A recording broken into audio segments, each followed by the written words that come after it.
Quando quiser. Pode? Vamos lá. Boa tarde a todos. Saudamos a todos com a graça e a paz de nosso Senhor Jesus Cristo. Eu, Samuel Fernandes Caldas, aqui da Igreja de Conjunto José Bonifácio, da Igreja Adventista do Sétimo Dia, Conjunto José Bonifácio. Para vocês que estão aí, para nós que estamos aqui na igreja, vamos estudar a Palavra de Deus. Nós temos a nossa missão de estudar as 28 crenças fundamentais da Igreja Adventista do Sétimo Dia. Depois disso, quem sabe a gente entra num turno de estudar o livro de Daniel todinho, as profecias, o livro do Apocalipse todinho, as profecias. Quem sabe aí depois nos aprofundar em questões dos acontecimentos dos últimos dias, escatologia. Então tem muita coisa para a gente estudar. Por hora, nós vamos entrar então na doutrina número 9. E para tanto, eu queria considerar com vocês a descrição do livro Nisto Cremos, que tem todas as 28 doutrinas, a descrição da doutrina. Tá? Vida, morte e ressurreição de Cristo, doutrina número 9, crença número 9 da nossa igreja. Só um instante. Pronto. Aqui eu tenho, então, a descrição. Vida, morte e ressurreição de Cristo. Vamos à leitura. Acompanhe comigo. Na vida de Cristo, de perfeita obediência à vontade de Deus, e em seu sofrimento, morte e ressurreição, Deus proveu um meio de expiação do pecado humano, de modo que os que aceitam essa expiação, pela fé, possam ter vida eterna, e toda a criação compreenda melhor o infinito e santo amor do Criador. Esta expiação perfeita, ela vindica a justiça da lei de Deus e a benignidade de seu caráter. Vindica, convindica, quer dizer, ela satisfaz, ela honra a santa lei divina, né, e a benignidade do caráter de Deus. Pois ela, não somente, ela está falando da expiação, ok? Ela não somente condena o nosso pecado, mas também garante o nosso perdão. A morte de Cristo é substituinte e expiatória, reconciliadora e transformadora. A ressurreição de Cristo proclama a vitória de Deus sobre as forças do mal e assegura a vitória final sobre o pecado e a morte para os que aceitam a expiação. Proclama a soberania de Jesus Cristo, diante do qual se dobrará todo joelho no céu e na terra. Essa é a descrição da crença número 9, vida, morte e ressurreição de Cristo. Se tivéssemos que dar um título para essa doutrina que não fosse vida, morte e ressurreição de Cristo, seria a crença da justificação pela fé. E nós vamos estudar isso agora. Vamos estudar um pouco da vida, morte e ressurreição de Cristo. Quais as implicações da vida, morte e ressurreição? Quais os porquês da vinda de Jesus a este planeta como homem para viver e sofrer em nosso favor, morrer em nosso favor, ressuscitar por nós e interceder por nós. Por que disso tudo? Vamos estudar isso então? Vamos lá, seguindo então na Bíblia Sagrada. Gostaria de pedir a companhia de vocês, abram suas Bíblias, por favor, no livro de... Vou atender uma pergunta agora, quanto à lei de Deus. Porque a expiação, a vida, a morte e a ressurreição de Cristo, esses três itens servem como expiação pelo pecado. O que é o pecado? Para a gente dimensionar qual a necessidade de nossa salvação. A gente precisa saber de onde saiu isso tudo. Quer dizer, foi uma afronta à lei de Deus. E qual é a gravidade do pecado? Vamos analisar isso rapidamente. Vamos para Salmos, capítulo 119, verso 172. Agora eu vou pedir para os que nos acompanham aqui na igreja, que vocês agora não estão vendo, eu vou pedir para um deles que estiver com a Bíblia revista e atualizada. Tem que ser, se você vai na sua capa da Bíblia lá, vai lá no livro na folha de rosto da Bíblia e vê lá, está escrito assim, João Ferreira de Almeida, revista atualizada. Se tiver, é essa. Aí você vai abrir em Salmo 119, verso 172. Achou? É essa? Vai lá então, Mateus. Lê pra gente, por favor. A minha língua celebre a tua lei, pois todos os teus mandamentos são justiça. Excelente. Essa é a versão que eu estava buscando. A Bíblia diz que o salmista diz que a minha língua celebra a tua lei e todos os seus mandamentos são justiça. Com isso, o salmista está dizendo que a lei e os mandamentos é a mesma coisa, é um paralelismo quase que sinonímico aqui. Uma parte do verso, por exemplo, o 172a, se a gente puder chamar assim, dividindo o verso 172 em A e B, primeira frase e segunda afirmação. A primeira afirmação diz assim: a minha língua cante a tua palavra, mas na versão dele está diferente. A minha língua celebre os teus mandamentos, a tua lei. Minha língua celebre a tua lei. Aí na segunda metade ele fala assim: pois todos os teus mandamentos são justos. Então não é paralelismo sinonímico, é paralelismo sintético.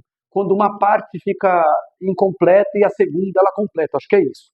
O que acontece? Porque na segunda parte do verso dessa poesia judaica, ele fala, todos os teus mandamentos são justos. Ele está dando motivo, pois, porque, porquanto.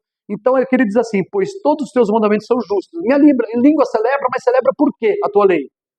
Na segunda parte ele completa, faz sentido, só faz sentido o verso 172 na segunda parte. Pois todos os teus mandamentos são justiça. Com isso quer dizer o quê? Que a base de justiça divina para o universo todinho é a lei de Deus. Ou seja, a lei de Deus é um parâmetro perfeito de justiça. E por esse parâmetro de justiça, todos nós vamos ser julgados. Anjos, seres humanos, todos os seres inteligentes serão julgados. Por esse parâmetro da justiça, da lei de Deus. Agora, diante dessa lei, uma pergunta. A pergunta é: qual o nível de perfeição da lei de Deus? Agora nós vamos para o verso 96, aí mesmo, Salmo 119, verso 96. É interessante que nesse mundo, nós temos várias coisas no mundo que têm um grau de perfeição diferente um do outro.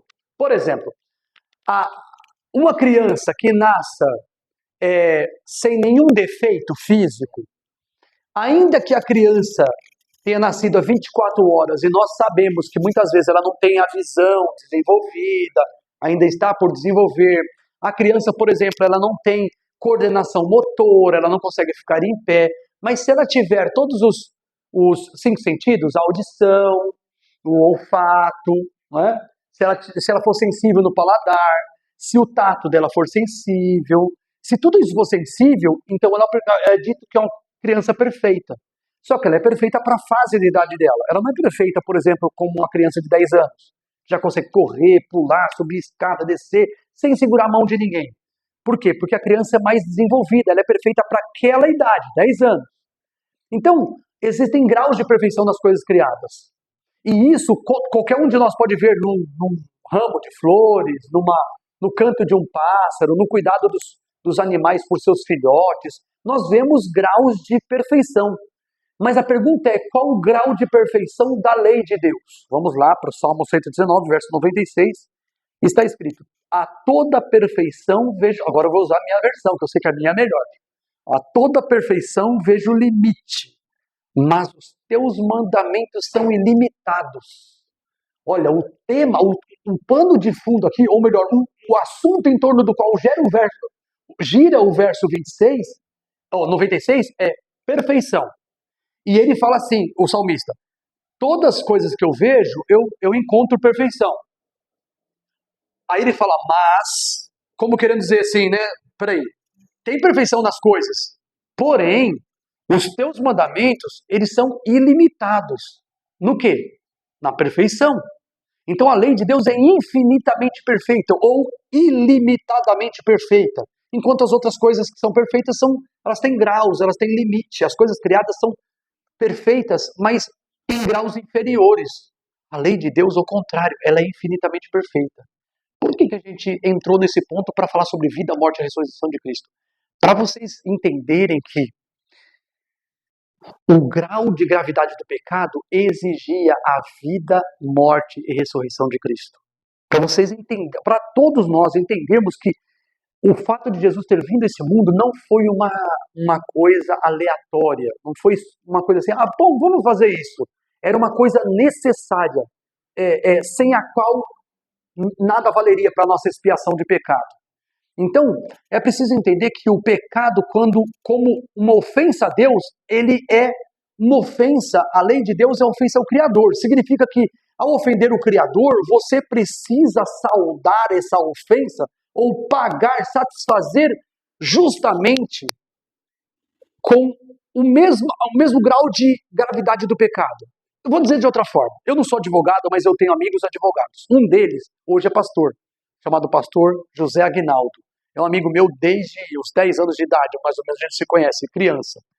E o José Aguinaldo já veio pregar aqui na igreja do Bonifácio. O José Aguinaldo, pastor da igreja de Água Rasa, o pastor, ele fez direito, ele já era advogado, ele me viu pregando numa igreja lá, perto de Arthur Alvim, e ele falou, rapaz, você se daria bem como um advogado.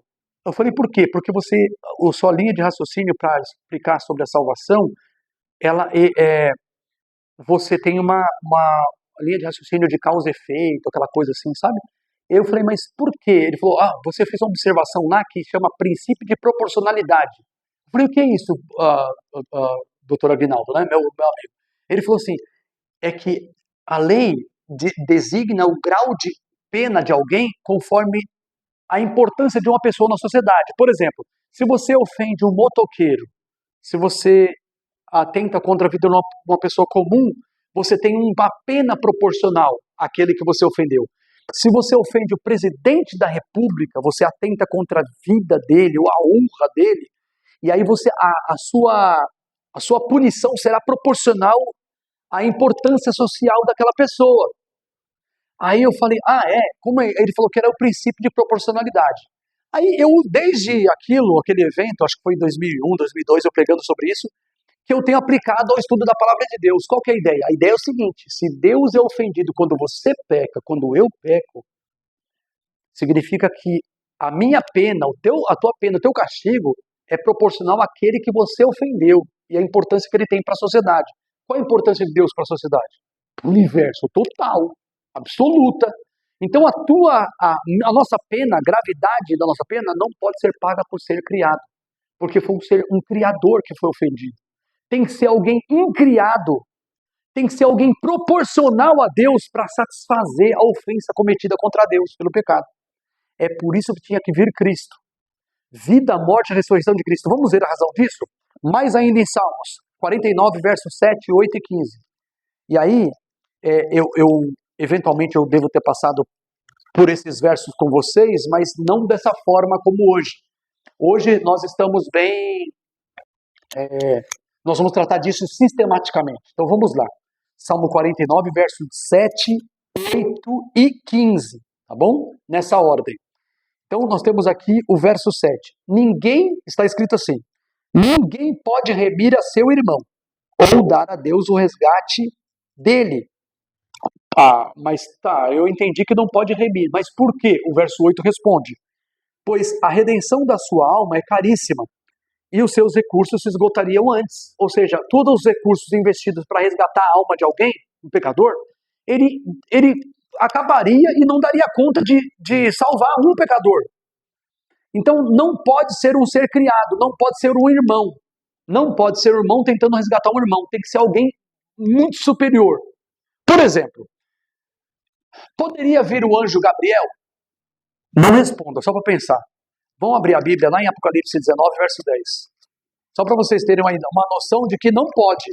Ou seja, o maior anjo do céu, se viesse à terra, ajeita para cá. Se viesse à terra, e acerta, isso, roda aqui para cá.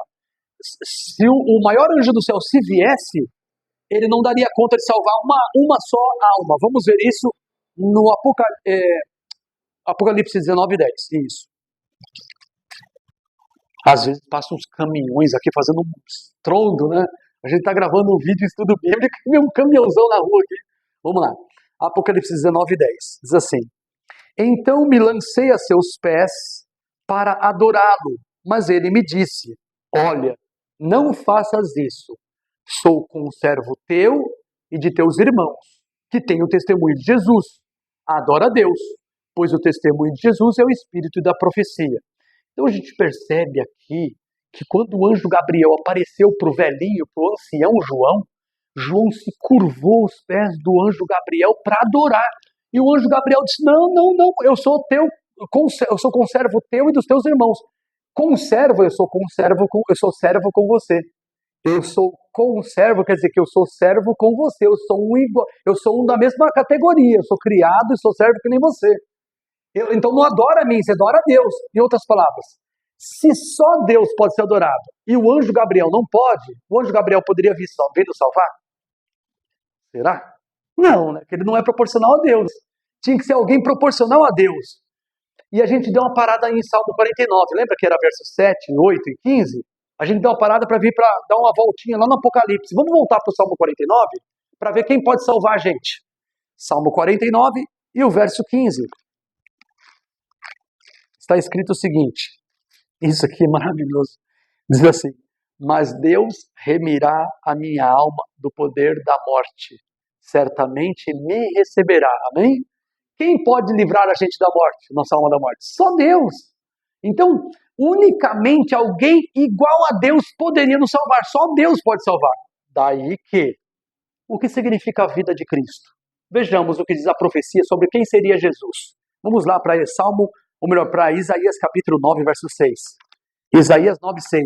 Lá na profecia do Antigo Testamento, anunciando a vinda de um Salvador. Um Salvador que haveria de ocupar a posição de Adão. O Adão caiu, nosso primeiro pai caiu em pecado. Quando ele caiu, a humanidade todinha se tornou pecadora. Ele deixou como herança para a humanidade a condenação e a morte, como diz em Romanos 5, verso 13, 14 em diante. Então nós temos aqui um dilema. Nós perdemos o primeiro pai. E Adão, ele seria nosso representante da terra na reunião dos filhos de Deus. Lá na reunião de Jó 1, Jó 2, quando os filhos de Deus se reuniam diante de Deus. Eram os Adões de todos os planetas. E aí, quem que ia lá na reunião? Teria de ser Adão, mas como Adão pecou e morreu, quem assumiu o lugar dele não é que Deus deu. Satanás, ele usurpou a posição de representante da terra. E ele começou a ir naquelas reuniões.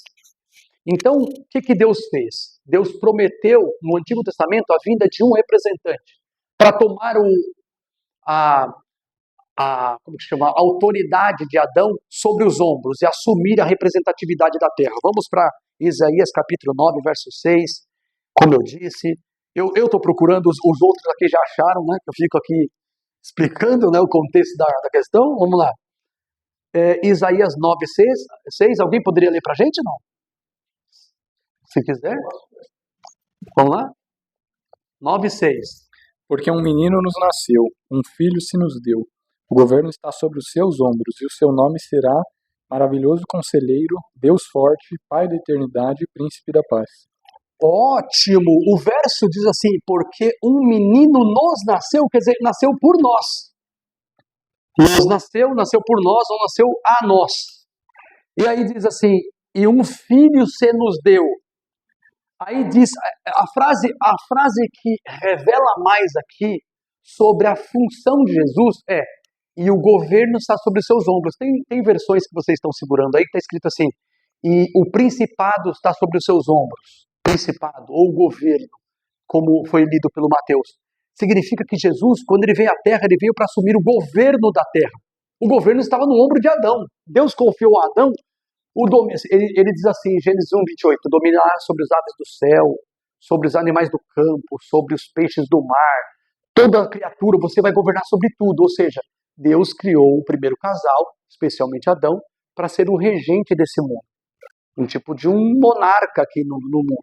Um governante, o grande mordomo do planeta Terra. E ele haveria de dar conta do planeta Terra para Deus. Quando ele pecou, ele perdeu essa soberania, essa função. E aí Deus enviou um outro filho, um outro Adão, para assumir a posição e o governo que Adão tinha perdido. Para assumir esse governo, Jesus teria que fazer um sacrifício.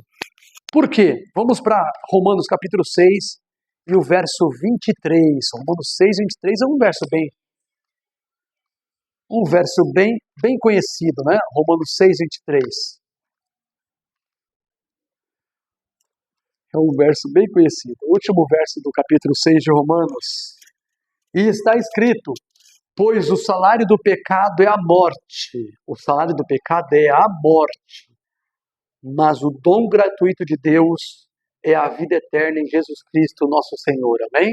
Então aqui nós temos tanto o lado negativo dessa verdade, que é, uma vez que Adão pecou e todos nós pecamos, nós merecemos a morte, o castigo da morte eterna. Mas Cristo veio à Terra para saldar essa punição, ou seja, para honrar a dívida feita pelo homem com Deus, dívida do pecado. Mas espera aí, alguém pode pensar assim, mas o pecado é dívida? Como assim o pecado é dívida? Então, para você ver a resposta na Bíblia, nós vamos agora para Mateus capítulo 6 e o verso, não sei, eu não lembro agora, não lembro de cabeça, vamos lá. Mateus 6, eu sei que é depois do verso 9, o verso 10, quando começa a oração modelo do Pai Nosso. Mas eu não me lembro se é verso 12, acho que é verso 12, isso, vamos lá.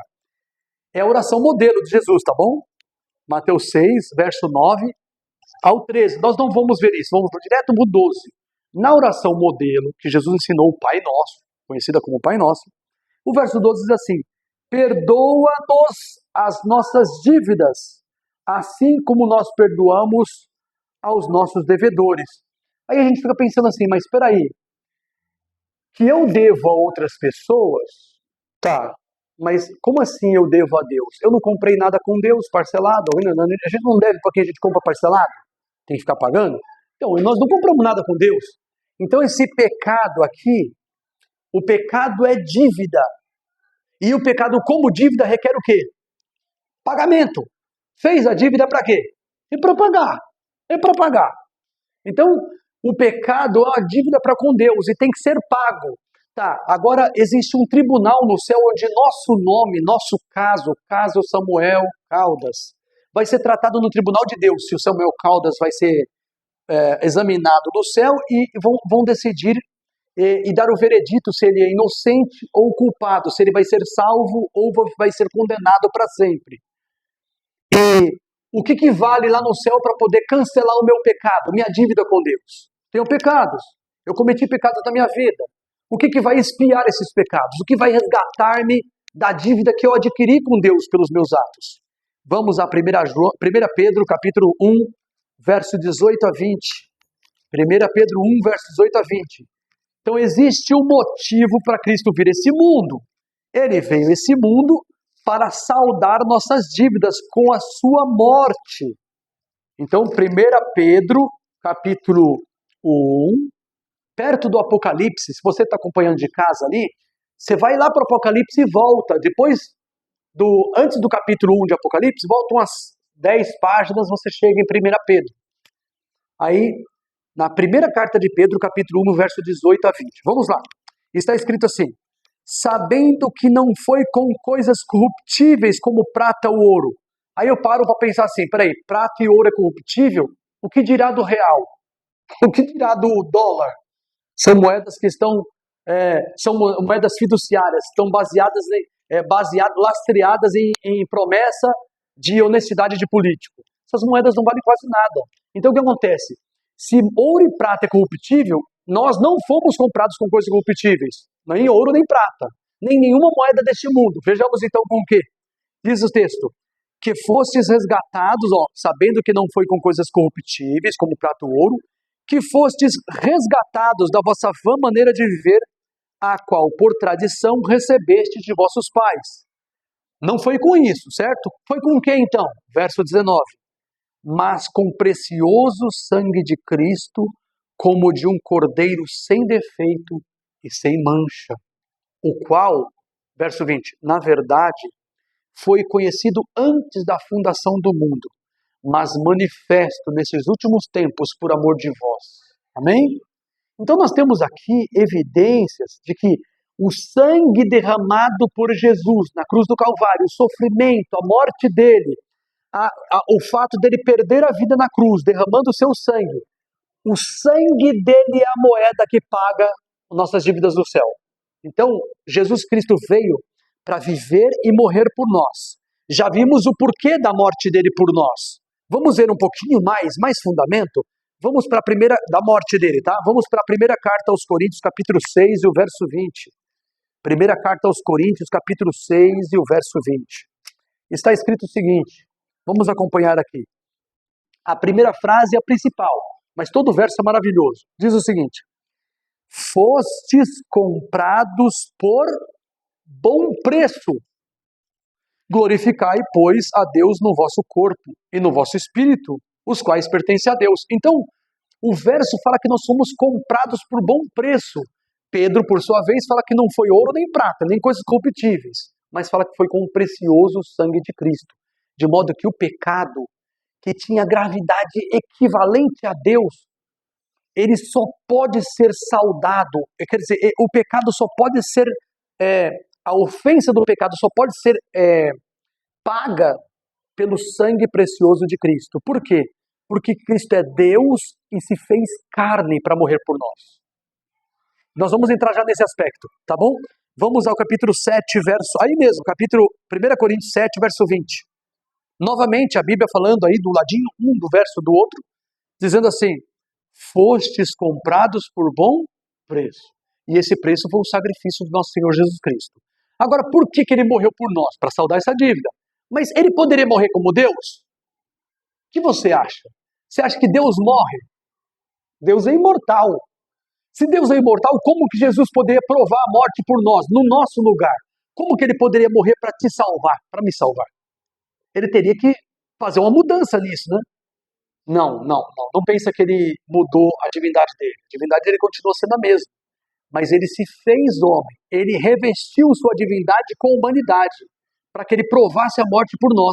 Vejamos algumas evidências disso. Vamos para o Evangelho de João, lá perto de Lucas, antes de Atos dos Apóstolos. João 1, verso 14. João 1, 14. Está escrito.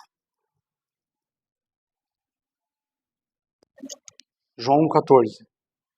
O Verbo se fez carne e habitou entre nós. Vimos a sua glória como a glória do unigênito do Pai, cheio de graça e de verdade. Jesus se fez homem. E ele se fez homem para provar a morte por nós. Tem uma evidência bíblica disso, assim, que ele se fez homem para provar a morte? Vejamos lá o que está em Hebreus capítulo 2, verso 9. Hebreus 2, 9. Gente, quando vocês vierem, eu vou combinar uma coisa com vocês que estão acompanhando de casa, tá bom? Presta atenção aqui. Quando você vier assistir, acompanhar conosco aqui os estudos bíblicos, vou pedir uma coisa para vocês, um favor. E isso também se estende aos que estão presentes aqui. Aqueles que são mais novos, né? Que façam, sabe o quê? Tragam um bloquinho de anotação. E vá anotando isso, porque depois, quando chega em casa, a gente fica pensando assim, já tem gente aqui, assim, treinada nisso. Eu não vou falar o nome dela não, vou falar só a primeira letra, Raquel. Só o nome. Ela tá com um bloquinho ali, já tá anotando tudinho. Tudinho. Vamos lá então, para Hebreus capítulo 2, verso 9. Está escrito o seguinte, eu gostaria de uma versão agora, que a leitura fosse lida na revista atualizada, igual do Mateus, pode ser qualquer um, a leitura, mas tem que ser aquela versão. Por quê?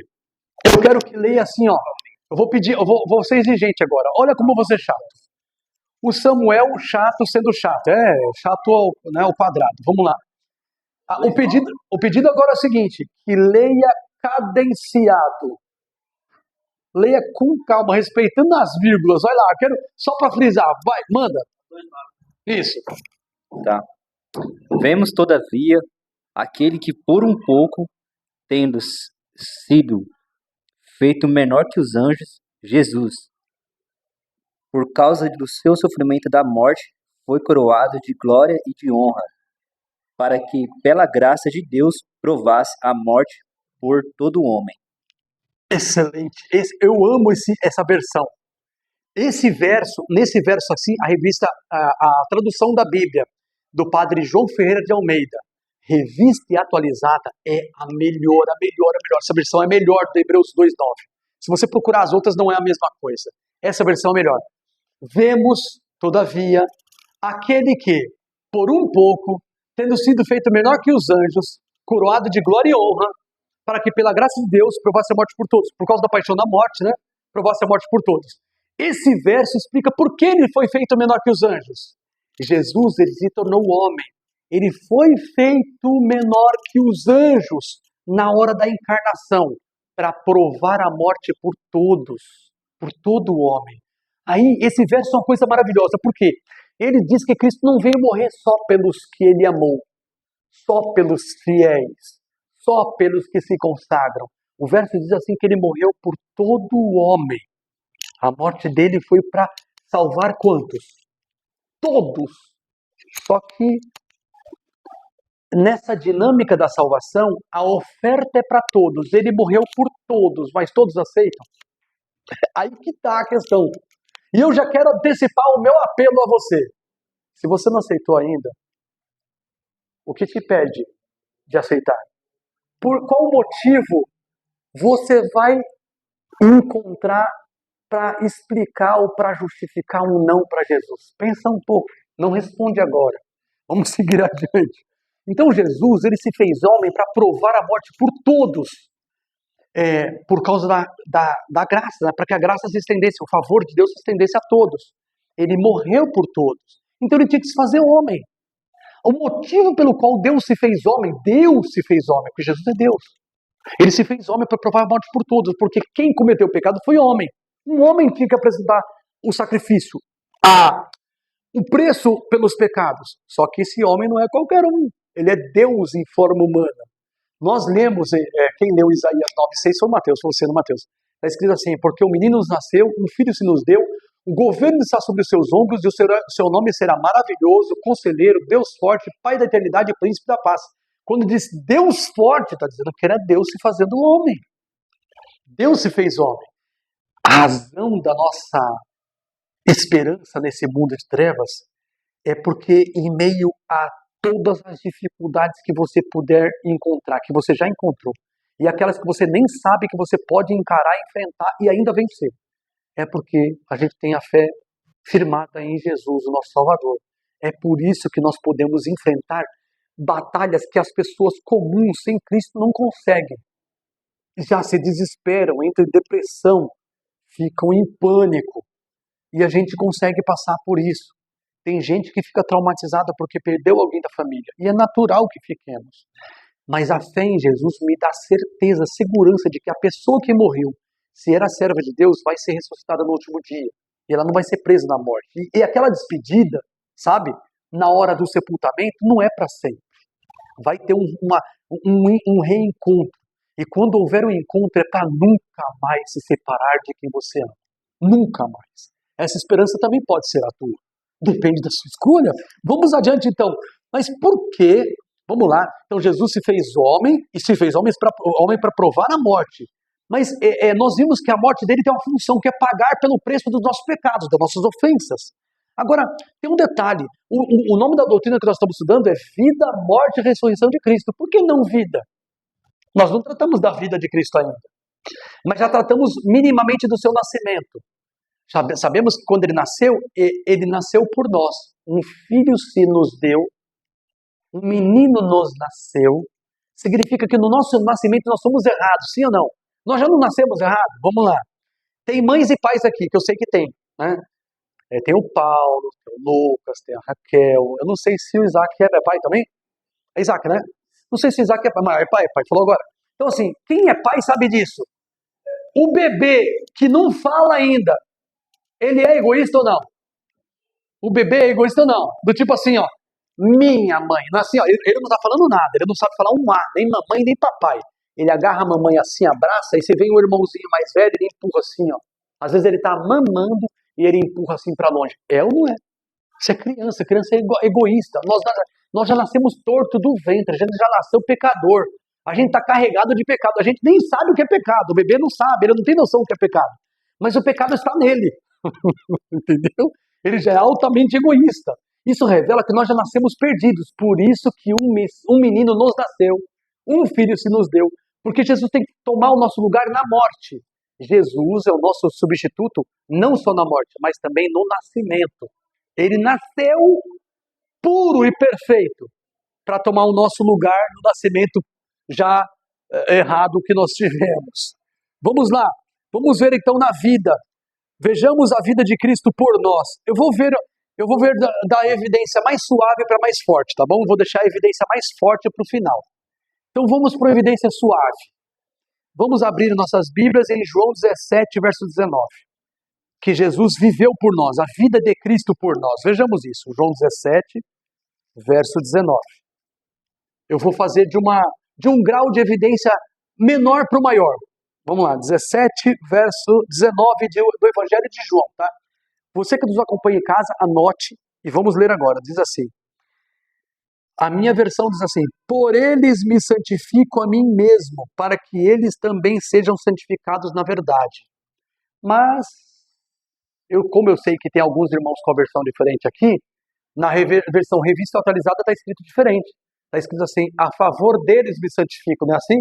A favor deles me santifico a mim mesmo, para que eles sejam santificados na verdade. Então, essas duas versões dizem a mesma coisa. O que significa Jesus dizer, a favor deles eu me santifico? Significa o seguinte, Jesus não guardava a lei para si.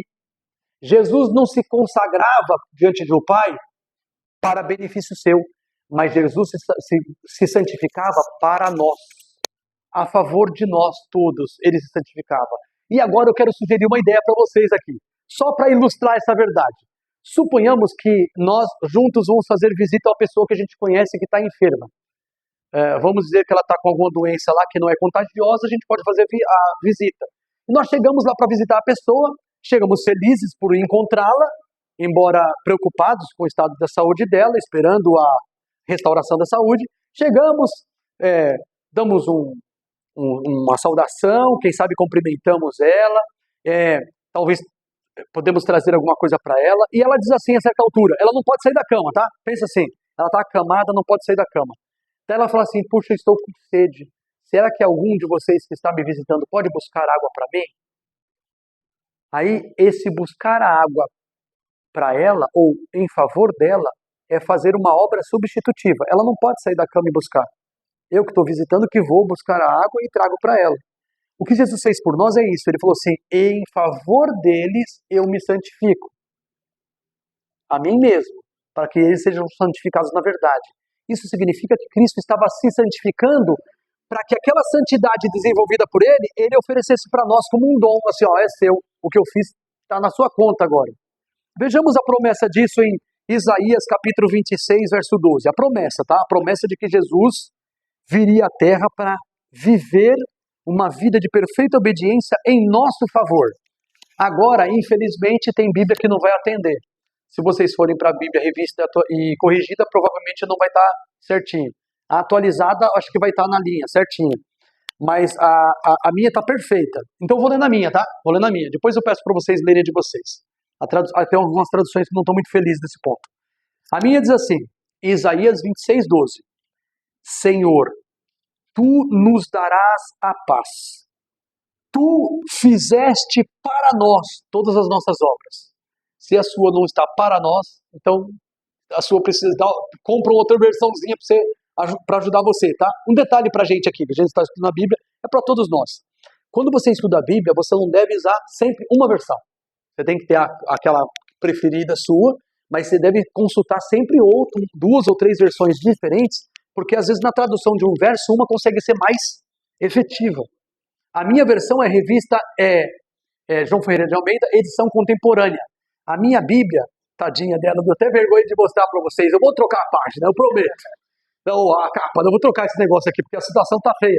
Eu troquei isso aqui em 2002, por aí.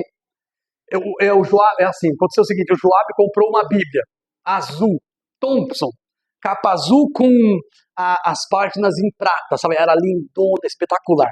Aí a esposa dele, no dia do casamento, no dia do aniversário do Joab, aí ela comprou uma outra Bíblia Thompson, igualzinha, só que preta. Mesmo modelo, mais preta. Aí ela falou assim, comprei uma Bíblia pra você. Aí ele ficou assim, uau, como que eu vou falar pra ela que eu comprei uma Bíblia também? Igualzinha, só que azul. Era que eu gostei mais. Aí que ele chegou pra mim com a cara assim, ó, Samuel, sabe o que é? Me dói o coração, mas assim, você não quer ficar com essa Bíblia? Porque a minha esposa me deu aquela preta, eu vou ficar com a preta. Aí eu acabei ficando com a azul. Aí eu usei ela até os 2002, 2003, aí a capa foi destruindo, né? Porque ela não era couro. Aí eu pedi para colocar coro. Bom, de lá para cá aguentou bastante. Então a minha versão é essa aqui, ó. Bíblia de referência Thompson com versículos em cadeia. Aqui, na outra folha, virando a página, que a minha já está cheia. Desculpa, gente, a coisa está feia, né? Está medonha. Aqui diz assim, ó, que eu já coloquei outros textos aqui, ó, a situação vou te falar, viu? Parece um pergaminho andante de 20 anos, 20 e poucos anos. Não precisava ser assim, né? Mas aqui diz assim que é Auxílios Exaustivos Thompson, estudos em cadeia, né, de A a Z. Então aqui é uma Bíblia que eu gosto muito de estudo, gosto demais. Vocês podem ver que está bem surradinha, mas quem puder, nessa versão diz assim, Senhor, Tu nos darás a paz, Isaías 26, 12. Tu fizeste para nós todas as nossas obras, ou seja, o que era necessário eu fazer para ser salvo, Ele fez. Tu fizeste para nós. Essa é a tradução exata. Daí o que acontece? Se você vier para o Novo Testamento, vai ficar mais claro ainda do que eu estou falando. Porque a crença adventista diz assim, vida, morte e ressurreição de Cristo. Já tratamos sobre morte. Agora nós estamos tratando sobre vida, depois da ressurreição de Cristo. Rapaz, se eu não cheguei, não terminei a vida, imagina quando eu vou que hora que eu vou terminar esse negócio da ressurreição. Vamos lá. Vamos para Romanos capítulo 5.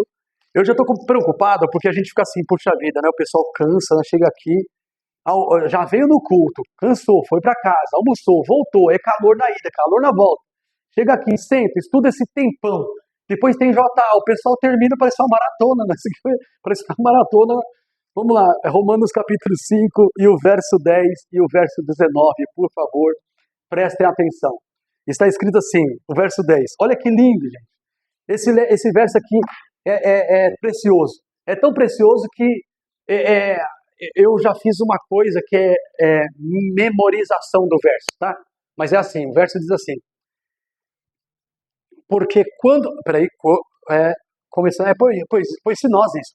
Pois se nós, quando éramos inimigos, fomos reconciliados com Deus mediante a morte do seu filho, ou pela morte do seu filho, muito mais, estando já reconciliados, seremos salvos pela sua vida. Então o verso fala que a morte de Cristo nos reconcilia com Deus. Mas não é só a morte que nos salva. E aí vai um alerta até para os adventistas de plantão. Não é só a morte de Cristo que nos salva. A morte é a reconciliação nossa com Deus, pela morte de Cristo. Mas não é só isso. O verso diz assim, muito mais estando reconciliados com sua morte, seremos salvos pela sua vida. Então é vida e morte. A morte de Cristo paga o preço do pecado, mas não satisfaz só ela, só a morte, não satisfaz as condições de vida eterna. Aí alguém vai dizer, mas quais são as condições de vida eterna? Perfeita e perpétua obediência à lei de Deus. Alguém de nós tem perfeita e perpétua obediência à lei de Deus? Alguém de nós tem obediência sem nunca falhar? Mas aí alguém... Claro que não, né? Se é o silêncio, eu imagino que seja eloquente. Está dizendo para mim assim, claro, nenhum de nós tem obediência perfeita e perpétua. Mas a questão não é só isso, não é tão simples assim. Onde está essa condição de vida eterna? Aí você tem que voltar para Gênesis. Bora lá comigo? Gênesis capítulo 2, versos 16 e 17. Eu vou citar um texto do Antigo e um texto do Novo Testamento falando sobre essa condição de vida eterna, ok? Vamos lá. Gênesis 2, 16 e 17. Diz o seguinte, ordenou o Senhor Deus... Não, peraí, só um instantinho, o pessoal está abrindo. Vamos lá. Gênesis 2, 16 e 17. Ordenou o Senhor Deus ao homem, dizendo, de toda a árvore do jardim comerás livremente, à vontade. Verso 17, mas da árvore do conhecimento do bem e do mal, dela não comerás, pois no dia em que dela comeres, certamente você vai morrer. Morrerás, né? Então a condição para não morrer qual que era? Não precisa responder, a pergunta é retórica, né? Só para você pensar, né? Para você não arriscar e errar. Mas vamos lá. A condição é obediência. Se você obedecesse, se Adão obedecesse, morreria? Não. Ele desobedeceu. Então a condição para não morrer é o quê? Obedecer. Simplesmente assim. Mas aí surge uma outra pergunta. Se a condição de vida eterna é obediência... Isso é poderosa, isso aí.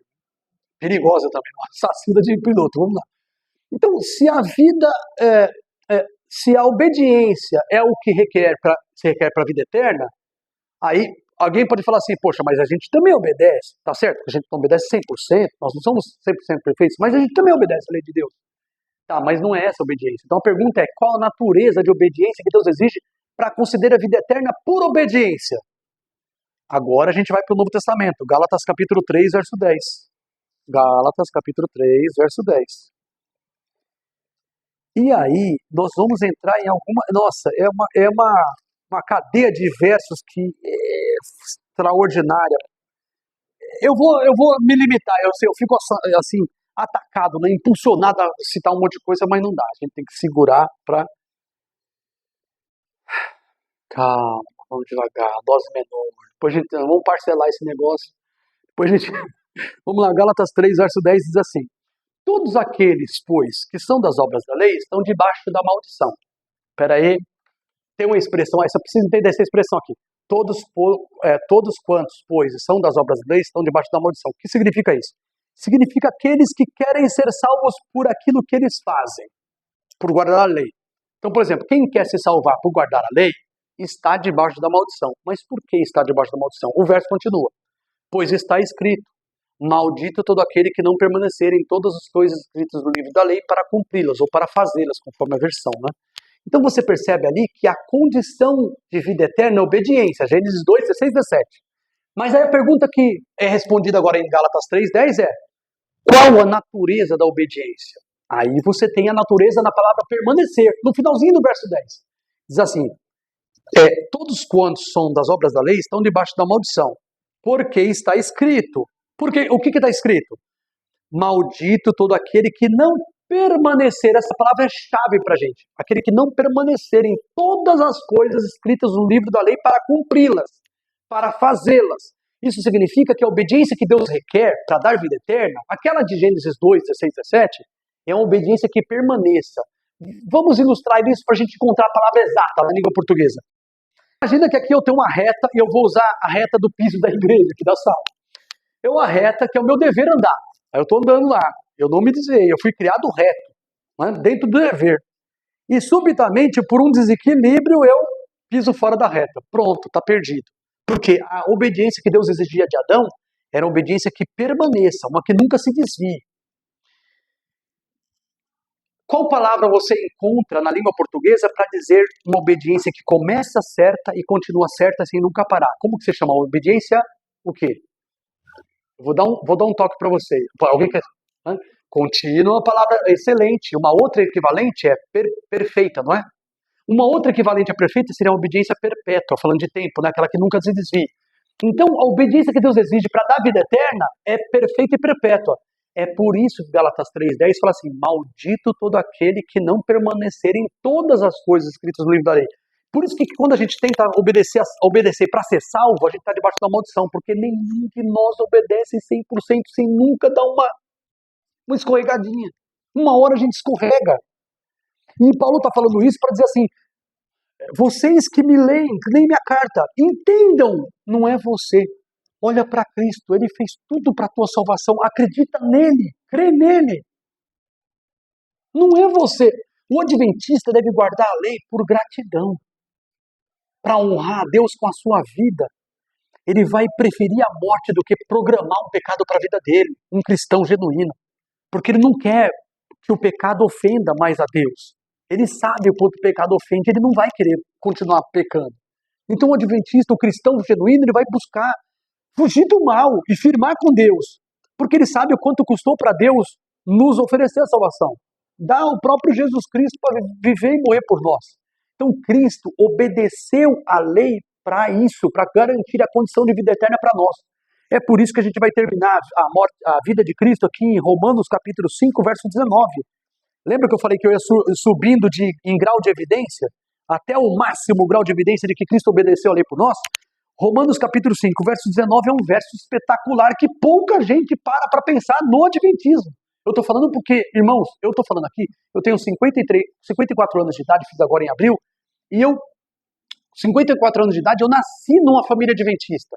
Os meus pais eram adventistas e os meus avós maternos eram adventistas. Eu já sou a terceira geração da minha igreja, da minha família, que é da igreja adventista. Então eu conheço essa igreja desde o começo da minha vida.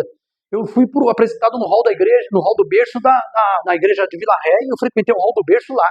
Então, assim, eu conheço a igreja adventista de sempre da minha vida. Quando alguém fala assim, alguém usa a expressão, eu sei quando é a tradição que passa de um para o outro, que não tem fundamento bíblico. Eu percebo na hora, a pessoa falou, eu peguei informação, já vi, eu sei qual é a linha daquele ali, qual é a linha teológica. Então, quando alguém fala assim, mas tem que guardar a lei, a pessoa ela não entendeu ainda.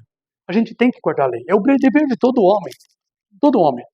Mas o adventista nunca deve guardar para ser salvo. Ele deve guardar porque foi salvo. Alguém o salvou gratuitamente, ele nem merecia, e ele foi salvo.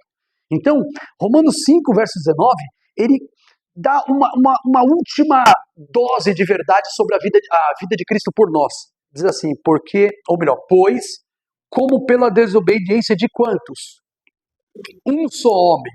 Muitos foram feitos pecadores. Desobediência de quantos? Quem é esse homem que pecou? Adão. Assim como tem um outro Adão, o último Adão que é Cristo, olha o que diz o texto, continua dizendo. Da mesma forma, ou assim, pela obediência de quantos? Novamente, um só. Quem é esse um? Então, se pela desobediência de Adão, muitos foram constituídos pecadores, assim, da mesma maneira, pela obediência de um, muitos serão feitos justos. Isso significa que ser justo pela obediência de um, significa que esse um obedeceu por quantos? Por todos. Então, quando Cristo obedeceu a lei por todos, ele está dizendo assim, filho, se você acreditar em mim, você de nu, lembra que Adão, quando pecou, eles perceberam que estavam nus? Você vai ficar vestido, mas não por uma folha de figueira que você fez, não o vestuário que você fez, não as obras que você fez, mas aquilo que eu desenvolvi como Cordeiro de Deus no mundo. Eu vou colocar a minha lã da justiça sobre você, você vai ficar coberto. Você não vai comparecer perante Deus sem medo, porque você está confiado na vestidura que eu preparei para você. Na justiça, na obediência que eu tive, eu coloco sobre você e você comparece perante Deus e Ele te aceita, porque Deus veio em você vestido de Cristo, de tudo que Ele fez. Então você vai ser salvo. Não tem como alguém assim ser perdido. Quando eu olho para mim, eu tenho certeza que eu estou perdido. Mas quando eu olho para Cristo, não vejo como me perder se eu confiar nele, sabe? Se você confiar nele. Se você entregar a vida a Ele, você também. E não é só isso. A gente termina com a ideia da ressurreição de Cristo e a sua intercessão no céu. Por que a ressurreição de Cristo? Romanos 4, verso 25. Rapaz, como se tem Romanos hoje. Romanos é tão rico. Meu pai do céu, Romanos é tão rico. Se eu puder... Romanos 4, 25. Se eu pudesse dizer para cada um de vocês, memoriza a carta de Romanos verso a verso, capítulo a capítulo. Sabe que eu vou fazer um desafio com vocês? Vamos lá, eu vou fazer um desafio hoje. Pronto, fiquei nervoso. Quer ver que dia que é hoje? Hoje é dia 19, não é isso? 19? 20? Pronto, hoje é dia 20, né? É isso? 20 de abril. Quando chegar o dia, olha que eu vou desafiar para mim, tá? Eu desafio para mim, mas eu vou cobrar vocês também que vocês façam isso comigo. Todos, tá? Aqui. Assim, no dia 20 de maio, eu vou recitar para eles. Não precisa para vocês, não. Eles vão ser testemunhas. Eu vou citar para eles Romanos 1 e 2 completo, tá bom? 1 e 2. O 1 tem 31 versículos, ou 32, e o 2 tem mais 29. O capítulo 2 tem 29, o capítulo 1 tem 32 versículos, 31, 32. Eu vou recitar de frente para trás, do avesso, assim, ó, 2 verso 29, 2, 28, 2, 27. Compromisso firmado. Compromisso firmado. Não, peraí, calma aí. Tem um detalhe não de compromisso. Seria dia 20, mas será que dia 20 de maio vai ser sábado? Não sei. Então assim, tem que pensar no sábado que vai ser, tá bom? Não sei. Pode ser em torno, tá bom? Por quê? Porque eu tô falando isso pra vocês, é de verdade, gente. O Romanos é uma coisa maravilhosa, espetacular. E eu só compreendi melhor quando comecei a memorizar Romanos. Eu tô falando isso pra vocês porque é muito prazeroso. Vamos fazer isso. Mas vamos lá. Romanos 4, verso 25 diz assim. Sobre Cristo, tá? 4, 25. Ele foi entregue por nossos pecados e ele ressuscitou ou ressurgiu para a nossa justificação. Significa que ele ter morrido por nós é importantíssimo. Ele ter vivido por nós é importantíssimo. Mas se ele ficasse na tumba, o que ia adiantar pra gente? Nada. Ele tinha que vencer a morte e interceder por nós diante de Deus. Então a ressurreição de Cristo é a causa mais maravilhosa da fé cristã. Se essa causa não tivesse fundamento, se não tivesse acontecido, nós seríamos os mais miseráveis dos homens. Mas Cristo ressuscitou. Ele ressuscitou. Do qual foram testemunhas, 500 testemunhas. Vamos lá para 1 Coríntios capítulo 15, verso 6 ou 5 em diante, deixa eu ver ali, acho que é por aí. Eu estou falando aqui, mas nem sei mais. Sei que o capítulo mas o verso, capítulo 15 de 1 Coríntios, já está virando uma vigília, eu preciso parar. O Lucas já está ali, eu estou percebendo que ele está meio assim, sinalizando. Vamos lá. Eu percebo, eu fico lendo os movimentos, eu penso assim, está preocupado. Vamos lá, capítulo 15 de 1 Coríntios, verso 4. Na verdade, eu vou ler o 3 rapidinho, tá? Eu vou seguir uma metralhada só para ver se a gente chega lá. Vamos lá. 3. Pois, primeiramente, vos entregamos o que também recebi, que Cristo morreu por nossos pecados, segundo as Escrituras. Verso 4. E que foi sepultado, e que ressurgiu ao terceiro dia, conforme as Escrituras, segundo as Escrituras. Então, ele ressuscitou. Então, vida, morte e ressurreição de Cristo é fundamental para nós. Seguindo, e que foi visto por Cefas. Cefas é o hebraico de Petros, né, de pedra, tá bom? Cefas é o hebraico ou o aramaico de pedra, tá bom? Então o nome dele era Pedra, Pedro, né? Então aqui é Cefas. E que foi visto por Cefas e depois pelos 12. Depois foi visto uma vez por mais de quantos irmãos? Mais de 500 irmãos, dos quais vive ainda a maior parte, mas alguns já dormem. Então a ressurreição de Cristo foi testemunhada por uma igreja do Bonifácio todinha, pensa isso, né? Mais cheia do que no dia mais cheio dessa igreja, né? Não, no dia mais cheio dessa igreja estão 700 pessoas, mas é que não tem membros aqui para dar 700 pessoas. Só que quando tem algum grande evento aqui que enche bastante, né? Mas fora isso, a igreja tem uns 400, 380 costumeiros, uns 400 talvez no máximo, no melhor dia. A igreja já foi muito maior aqui, tá? De membros, mas agora não está tão no máximo, né? Mas aqui falando que esse número de pessoas lá de Jerusalém viram Jesus ressuscitados, eram testemunhas. A ressurreição de Cristo é tudo para nós. O capítulo 15, por exemplo, o verso, deixa eu ver aqui, o verso, aí 15 ainda mesmo, né? E o verso 13 diz assim, e se não há ressurreição dos mortos, também Cristo não ressurgiu. E se Cristo não ressurgiu, verso 14, logo, é vã a nossa pregação, e também a nossa fé é à toa se Cristo não ressuscitou. Aí vem o verso 15. Somos considerados como falsas testemunhas de Deus, pois testificamos contra Deus que ressurgiu Cristo, ao qual, porém, não ressuscitou, se na verdade os mortos não são ressuscitados. Ele está falando assim, se os mortos não são ressuscitados, então não tem nem razão da gente estar aqui. Se Cristo não ressurgiu, mas ele ressurgiu. 500 pessoas vão ter testemunhas disso. E a ressurreição dele é tudo para nós, porque quando ele ressurgiu, ele subiu ao céu para garantir a nossa aceitação perante Deus. Nossa aceitação legal. Aí vem um outro ponto aqui para a gente encerrar. Hebreus, capítulo 7.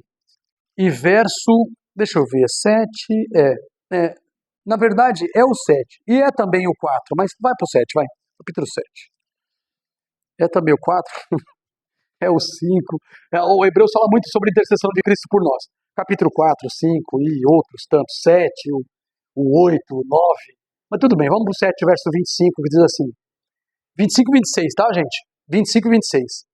Portanto, falando de Jesus, tá?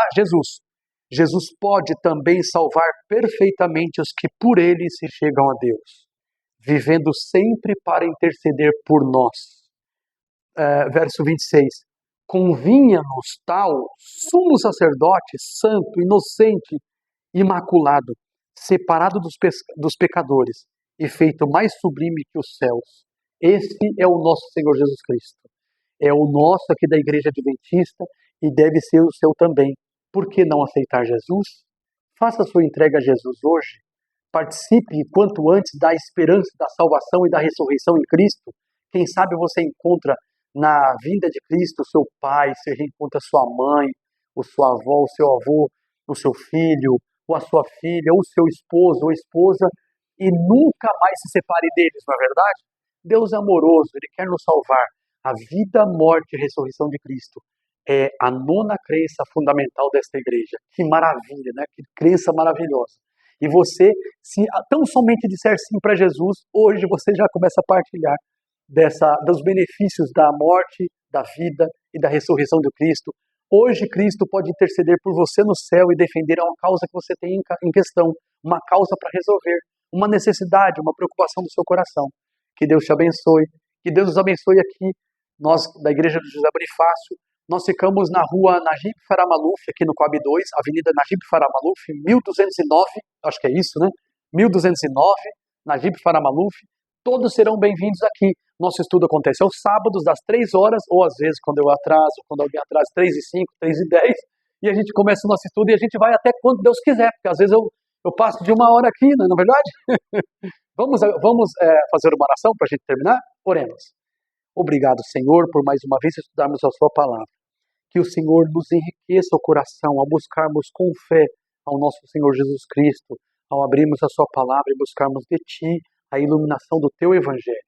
Também abençoe aqueles que nos acompanham de longe, que o Teu Santo e Bom Espírito toque no coração deles e que eles tenham a felicidade de um dia participar dessa família celestial, para nós estarmos nos preparando para o breve encontro com o nosso Senhor Jesus Cristo, quando nós haveremos de partilhar da vida eterna dele e nunca mais provar a morte, a dor, o pranto, a fome, a tristeza, nós sermos livres das coisas do mal e vermos a terra restaurada segundo o seu propósito. Fica conosco, Senhor, nos dê um restante de sábado abençoado, nós te oramos, em nome de Jesus. Amém. Um abraço.